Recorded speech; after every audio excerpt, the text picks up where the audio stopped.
In 2017, I flipped a townhome and made 100 grand. I was hooked.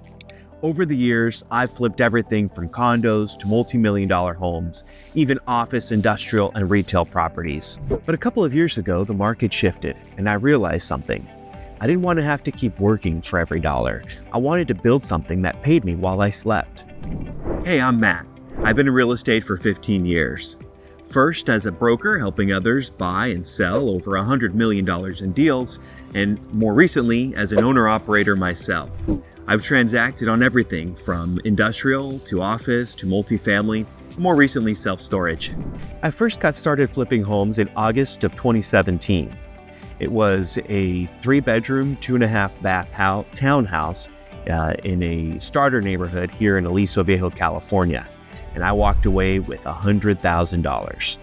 From there, I was off to the races. I was flipping everything from small 2-bedroom condos to multi-million-dollar houses in Orange County, even office properties, industrial properties, retail centers, even land. What I'd love most was adding value. I'd find properties with all kinds of functional obsolescence, poor layouts, bad condition, and I'd find ways to solve these problems quickly and efficiently, and cheaply. I put my whole soul into the work. I negotiated every dollar, called in every favor, and hired all the right crews. That hustle was all I needed, and for a while, the model worked beautifully. I was making more than I ever had as a broker, and I didn't have to wait for somebody else to say yes. I was the one making the decisions, I was the one behind the wheel, and if I made the right decisions, I got paid. But I always knew flipping was a means to an end. I knew I didn't want to do this forever, and about 3 or 4 years ago, I started to see the writing on the wall. The market had cooled off and it looked like things were about to change. I also knew I needed something more sustainable to support my lifestyle. Something that was working for me even when I wasn't hustling full time. Then 2 years ago, it finally happened. I stopped flipping because I couldn't flip. I was sitting on a vacation home, a 9-plex, 3 office properties, 2 vacant pieces of land. None of them were selling. Whether I liked it or not, I was now a landlord. But these weren't great assets. High maintenance, high drama tenants, rent rolls dropping. And then I came across self-storage. Funny enough, I had looked at building self-storage a couple years prior in 2020.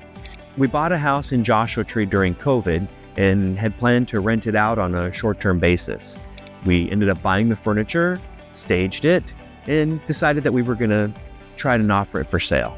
So I started searching for available self-storage units near me and decided, or found out quickly rather, that I needed to drive 45 minutes before I found an available unit. That's when it hit me. There's a real need here. So I tied up some land and began designing a new self-storage facility. Unfortunately, my business partner at the time decided that it wasn't the right move for him. And honestly, I didn't have the guts to do it on my own. Fast forward to last year, and a self-storage facility in the area hit the market. This time, it was already built, but it needed a lot of renovations. Luckily, that was the part that I knew how to do from my years of experience in flipping homes. So I ended up closing on the deal. 6 months later, we welcomed our first tenant. 6 months after that, we were nearly full and starting to cash flow. So the biggest difference? Well, flipping is once, storage is forever. With flipping, you make one big bet. You time the market or you get stuck.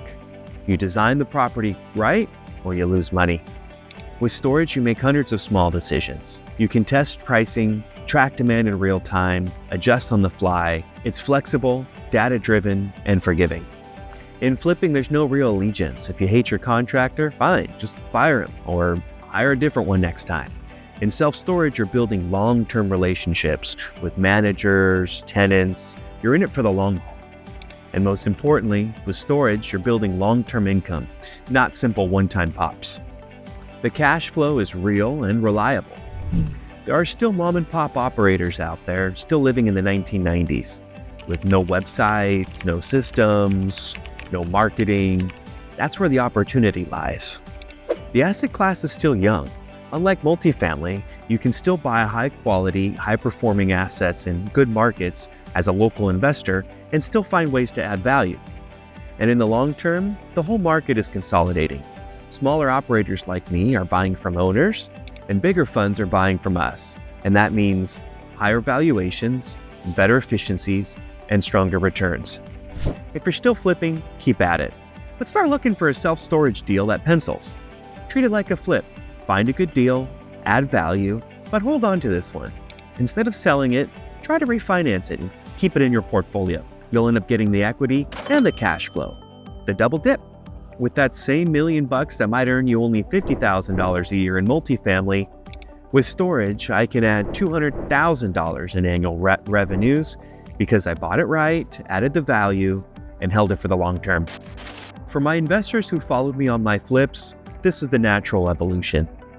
Hospitality, industrial, short-term rentals, those markets have all matured. Even multifamily is oversaturated, but with self-storage, still wide open, still inefficient, and still lots of opportunity. And with the right strategy, we're still buying assets below market, we're still adding our value, and we're still producing great cash-on-cash returns, often in the double digits. If you're thinking of selling or just want to talk through your options, I'd be happy to have that conversation. I'm not a REIT, I'm not a broker, I'm just a local operator who buys and improves properties across California. Thanks for watching, and if you found this video helpful, be sure to like and subscribe. And check out one of my other videos on how to run a facility or even manage one remotely. Or even check this video out where I show you exactly how I turned around this property within 6 months.